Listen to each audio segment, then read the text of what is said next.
Welcome, friends, to Peak Performer podcast. I'm Larry Maguire, work and business psychologist. And Peak Performer is a podcast dedicated to bringing you the science and psychology and philosophy of, as the name suggests, peak performance. Performance in our work, performance in our sport. How is it we can achieve what we want to achieve and do it in a healthy way? How can we find the right work? How can we do a good job? How can we develop our skills? How can we work with other people? How can we achieve goals, etc. And psychology has quite a bit to say on the matter. I'll be drawing on findings, research, and so forth from over 150 years of psychological research and practice to give you what perhaps could be answers for you. Everybody's different. This world isn't concrete. I might have mentioned that before, but there are certain things that we've learned have an effect. And we'll get into some of that, and in particular today. I'm talking about psychological skills, I'm talking about mental skills, those things that you and I can do and perhaps must do in order to improve our chances of success in whatever field or domain of work or sport we happen to operate. So let me do this first. Just click this away, and this particular episode relates to an article I wrote probably about a year and a half ago, on the same topic, psychological skills. And there's a link in the show notes. There's a link in the show notes of this episode that you can check out. The podcast is available on all good podcast players, Apple Podcasts, Spotify. It's over on YouTube as well. Substack, you'll get it. And there's some bonus stuff that you can also access. I call it Q&A Friday. That goes out on a Friday afternoon, GMT +1 time. So do check that out. You'll also find a link to join the community down below the video. But without further ado, let's get into this topic. And what we're talking about is those aspects of mind and thought that influence our performance that maybe not all of us are aware of. And when we're more purposeful about what we're doing, when we're perhaps calmer in our approach, and more trusting of ourselves, well, then maybe we can achieve a better result. And there are certain things we can do about it.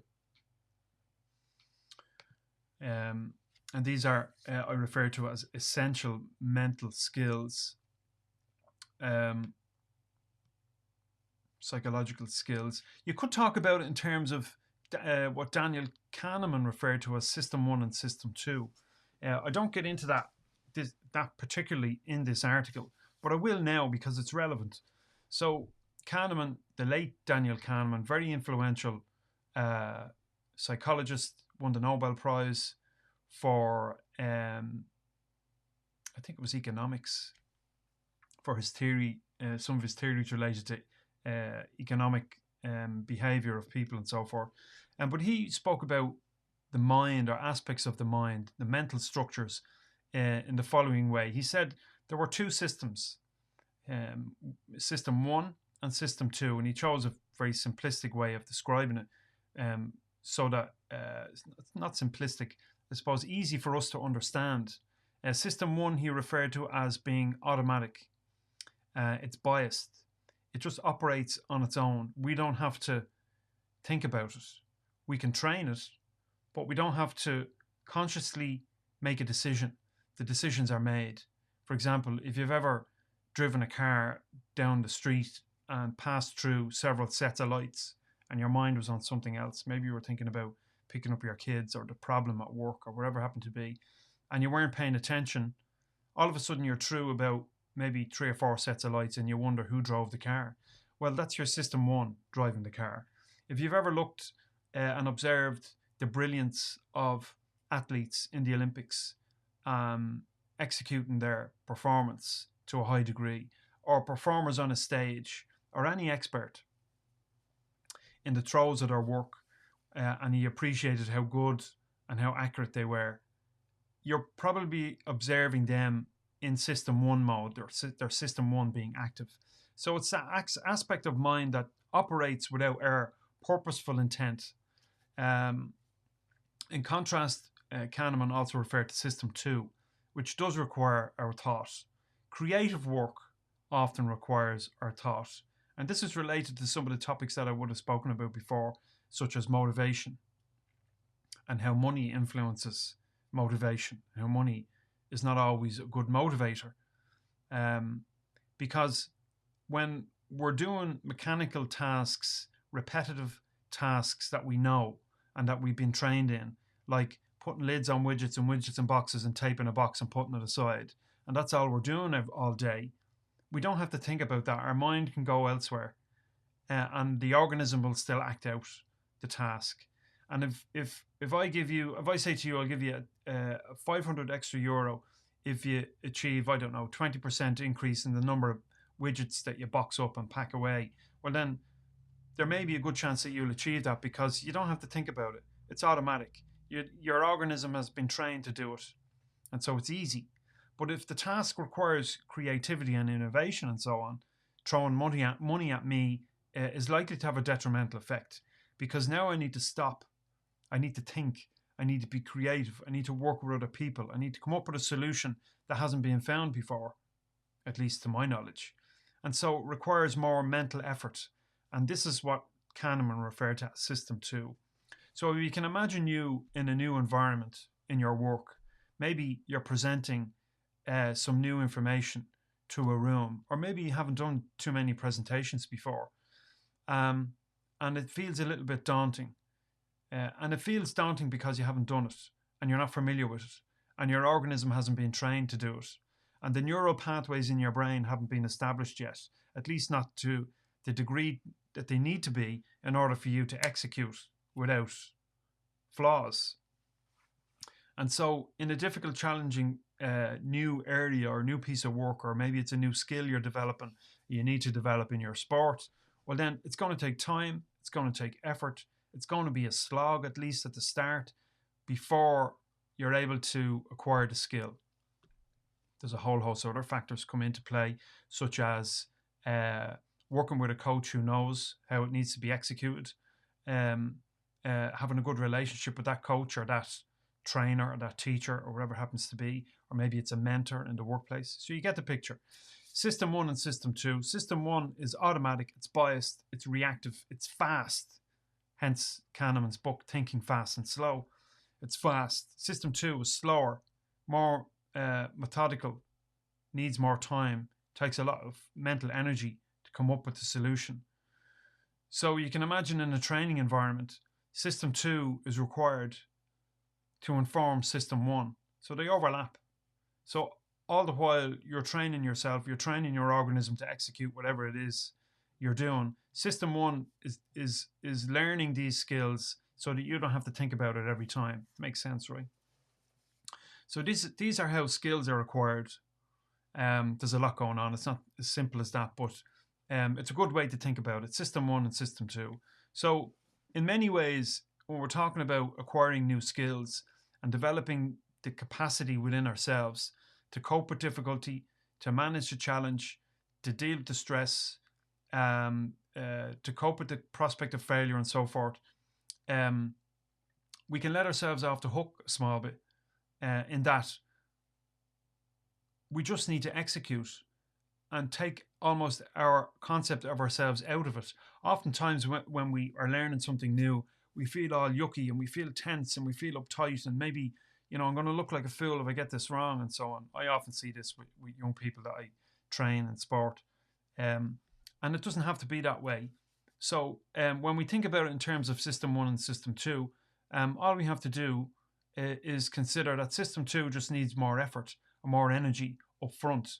But then after a while, it gets easier as the neural pathways are formed in our brain. And psychologically and emotionally and physiologically, we begin to learn this new skill. And in the process of learning skills, there are some that are not necessarily physiological. They're not related to using our hands to manipulate something or our feet to dribble a ball or whatever it happens to be. These are related to our mind, our emotion, our psychology. And I'm going to talk about these today. I think these are essential skills. And there's 5 of them I want to introduce you to today. Like I said, I wrote an article on this about a year and a half ago called Psychological Skills of Elite Performers. Go into a lot more detail than I will today. So check out the link below in the show notes, wherever you're watching this video, and give that article a read. What I will say is that oftentimes it's difficult to establish these skills or any skill on our own. And if you do need to dig out with it, get in touch with me. And in fact, I have an offer for you at the end of today's episode where you can pick up a 30% discount on coaching if you need it. So more on that in a little bit. Let's get into some of these skills. Okay, the first one is thinking differently, or training ourselves to think differently. When things don't go according to plan, oftentimes we jump to the first thought that comes into our head and we accept it, like I'm not good enough, or I'm not capable of developing this skill, or I should have worked harder, or I didn't do what I should have done, or Mick was right, I'm really not cut out for this, or whatever happens to be. When in fact, if we think about it, if we chose to have a thought about ourselves, we wouldn't choose that negative thought. You know, if it was a friend of yours in a similar position, would you be critical of them? Probably not. You'd like to tell them the truth, but, and that's the operative word, but, you might have heard me speaking about these words, these get out words, these backdoor words, so to speak, that allow us escape the finality of those initial negative thoughts. So I'm not good enough. I'll never develop this skill. I just can't do it. It's final, isn't it? It's absolute. There's no way out. And so when we use words like however, but, consequently, regardless, and so on, it allows us another option. So rather than accepting the first thought that arrives in our head, and it's usually not our own, we've probably been given it by somebody else. I'm not good at presenting, doing slide decks. I'm just not good in front of people. I thought that at one time. If you'd have told me 15 years ago I'd be standing in front of a classroom delivering a lecture, or presenting I don't know, a topic or a program to 30 or 40 or 50 people, well then I would have laughed at you, because there was no way I would have stood up in front of a group and done it. It takes time, and eventually I figured out how to do it.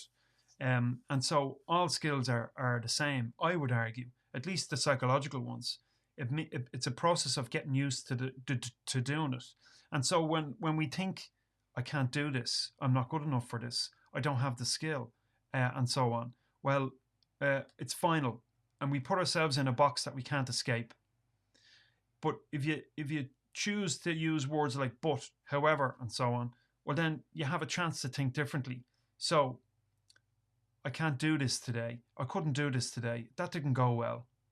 However, I know if I practice it, I can get better at it. Do you see what I mean? So when we allow ourselves an alternative, well then we have a chance. And that's what thinking differently asks us to do. Think about the benefits in the failure, because there's always the apparent failure, because there's always a benefit. It's not final. There's a chance to learn something from it. And this is, as Carol Dweck refers to, the difference between fixed and growth mindset.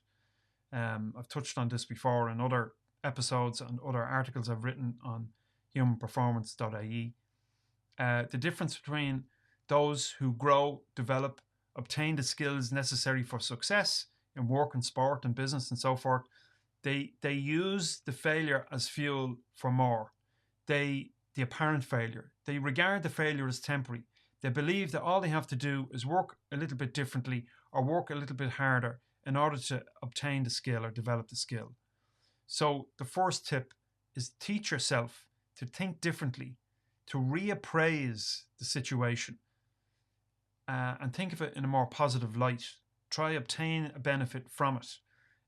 This idea is taken from cognitive behavioral therapies that attempt to train us or teach us to think differently about our negative life circumstances. And so we can apply it in work and sport and everywhere human beings perform. Okay, next up is self-regulation. Regulate yourself, regulate your emotional state, your psychological state, the consequences of apparent failure, the feelings of intense negativity. We can do something about that. You're probably familiar with the fight or flight response, or it's been reconsidered in recent times as the flight, freeze, or fight response. So we either, when faced with a threat or an apparent threat or an imagined threat, they're the most damaging ones to our success, the imagined ones. We either fight, we freeze, or we run, we fly, we leave. And these responses come about as a result of the nervous system, chemical reactions in the body, the activation of the HPA axis, as it's referred to, whereby chemicals in the brain stimulate the organism, in very simple terms, to respond. And the good news is we can do something about that. Now, if you've been in a negative situation before, or you've failed before, perhaps you've trained yourself to react in a particular way. So your palms get sweaty, you get a knot in your stomach, you can't think straight, you're filled with fear and anxiety for what's coming. And it might just turn out that way, but it might not necessarily. The fight, freeze, or flight response is an inbuilt developmental response to threats. And what's often used is the analogy of the hunter-gatherer society, where it was required for us, in order to live, we need to run, get out there, or fight for our lives. And oftentimes in modern society, we don't need to do that. That the fight or flight response, this stress response, is often due to situations that we imagine. And so we can do something about that through meditation, 15-minute meditation every day, by becoming centered and grounded in reality. So what's the truth of what's going on right now? Notice how we feel in the seat, how our feet feel on the floor, the noises in the room, how the light comes in the window, how our arms feel on the armrests of the chair, the breath moving in and out of our body. And even that simple practice helps bring us back to earth a little bit, because the mind is a powerful thing. Our imagination is can be very powerful, and it can take us away into all kinds of scenarios that we wouldn't want. And so what self-regulation asks us to do is get out ahead of that and to practice present moment awareness, everyday meditation, 15 minutes. It doesn't have to be 15 minutes. It could be 5 minutes or a half an hour or an hour, whatever works for you. But there's things we can do to regulate ourselves and regulate that stress response. And so we're better, as a result, we're better capable or better able to cope with those challenging situations when they arise. If we find ourselves in that high stress state where we're reacting to situation, it's too late. It's too late in that particular moment. We can bring ourselves down back to a relaxed state, but oftentimes we have to get out of there in order to achieve that. So I'd encourage you to practice meditation on a daily basis, and also present moment awareness on a daily basis to stimulate the organism to respond in the way that's beneficial to you. So when you're peeling spuds, just peel spuds. Stop thinking about what you need to be doing in a half an hour's time. If you're sweeping the floor, sweep the floor. If you're driving your car, drive your car. Stop thinking about all the 10,000 things you have to do. It's safer as well, by the way. And if you're practicing your skill or your sport or whatever happens to be, just practice it and forget about all of this, because oftentimes that system 2, as I spoke about earlier, can get in the way of system 1. So number 3 on the list is to purposely rehearse mentally what you expect to do tomorrow, the next day, maybe next week or next month, and do that often. So if you have a presentation to deliver to management and that feels daunting to you, rather than simply accepting the thought that this is difficult, this is daunting, I'm going to mess up, etc., etc., etc., calm yourself down, use the steps that I had previously mentioned, and begin to imagine that scenario playing out as you want it to play out. So rehearse it. Open up your computer, start the presentation, and deliver it as you would to the room. And it might even help to have maybe some friends and family to sit in front of you as you deliver the presentation. Or maybe it's some work colleagues. I need to practice this presentation. I'm actually absolutely shitting it. Will you mind giving me a dig out and help me to deliver this? Yeah, sure, no problem. Now you need to be able to trust those individuals in order to do that. But imagine it. You can even take it in another direction, whereby you can sit and close your eyes and imagine the room full of the people that you will present to, and imagine yourself presenting it and it going well. And not only that, and this is an important piece of mental rehearsal, you've got to imagine it not going well and your response to it. So if something happens untoward, well, imagine yourself responding in a helpful way, or finding the answer to the problem right there in the heat of the moment. And the more you do that, the more you imagine yourself in the act, the better able you will be and the better the organism will be to execute when the time comes. So practice. Imagine it, think it, feel it, smell it, sense it. It helps. This is proven. This is all research-based stuff. If you want the references for this material, get over to the link in the bottom of somewhere in the show notes here, and you'll get the references that inform this material. It's not just pseudo-psychology. All right, number 4. Talk positively to yourself, related to mental imagery, although all of these things are related. They're all interrelated with one another. Talk positively to yourself. Now, I should say up front that if the situation has already gone to shit, talking positively to yourself may not help. If it's too late, it's too late. Oftentimes we find that it's too late. There's nothing I can do. So we just have to give up.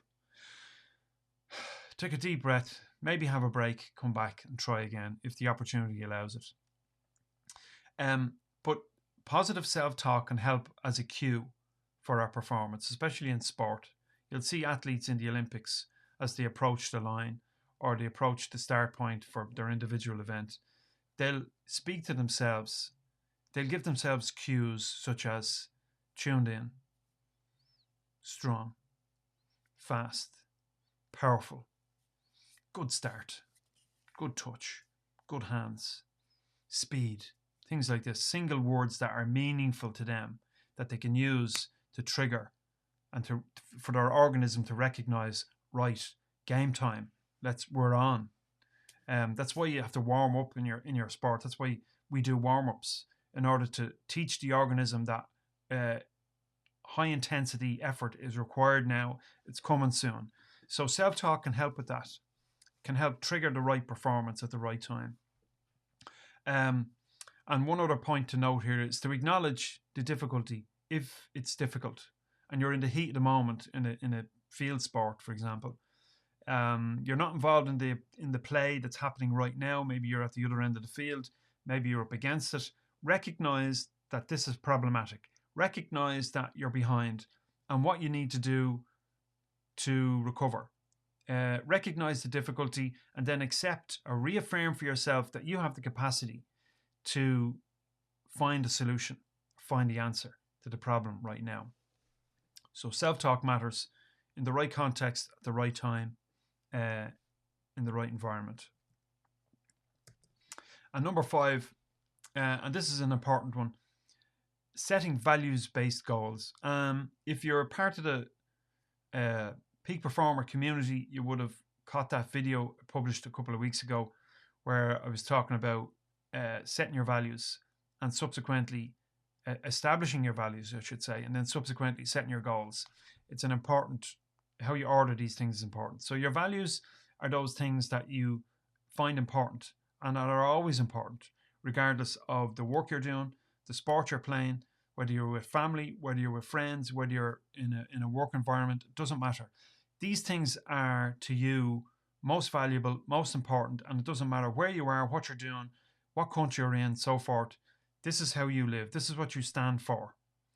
And once you establish these values, once you know what your values are and you recognize them, chances are you already know them. Well, now you can set goals. Because if you set goals, specific, measurable, attainable, achievable, or adaptable, depending on what model of SMART you choose, relevant and time bound, well, then they need to be linked to your values. If you first of all set your values, well, then now you have an anchor in the world and you can go set goals and pursue them. And this is a good analogy, because when you have an anchor in something firm, well, now you can go off into the world and know that you're not going to lose yourself. Oftentimes we set goals and they're unrealistic.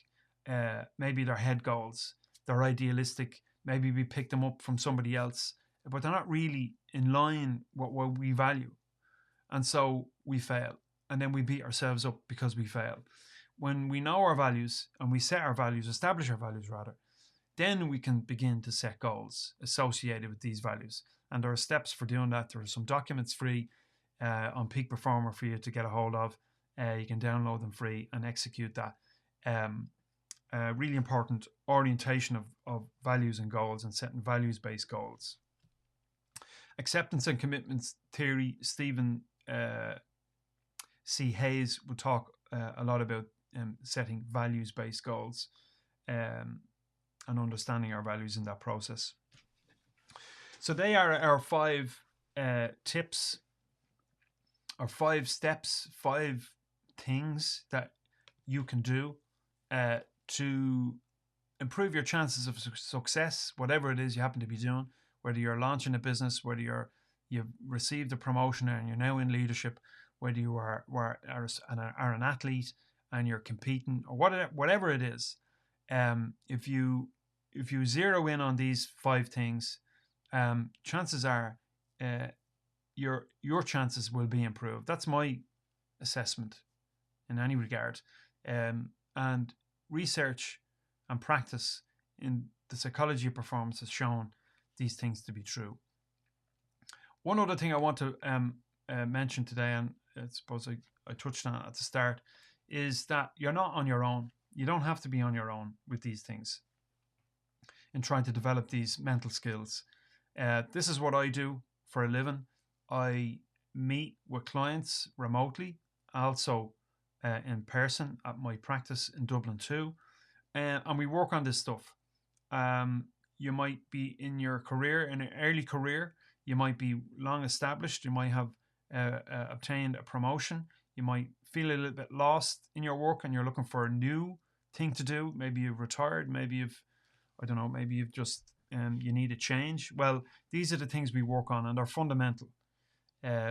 So if you're looking for change or you need to develop these skills, you feel you need to, use this discount code QADISC30 for a 30% discount.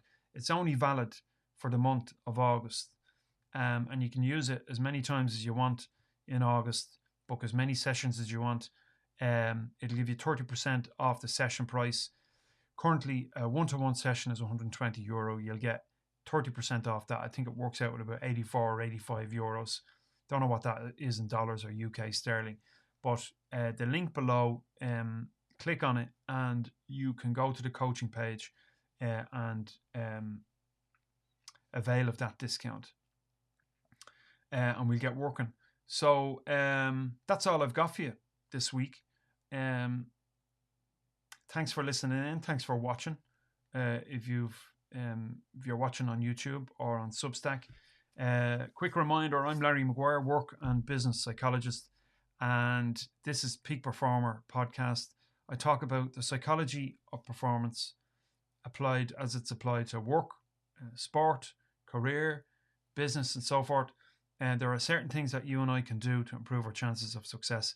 And this is what I talk about here. This is what I write about. This is what I work on with clients that I'm working with right now. So until next time, thanks for listening in. If you like this episode, give it a share. Post a comment below. I'd love to hear from you. What do you want to hear from me? What things are, what burning issues do you have? What questions do you want answered? And I'll do my best to offer you some degree of response that might help you in that. Okay, that's all I've got for now. I'll see you next week on the show. All the best.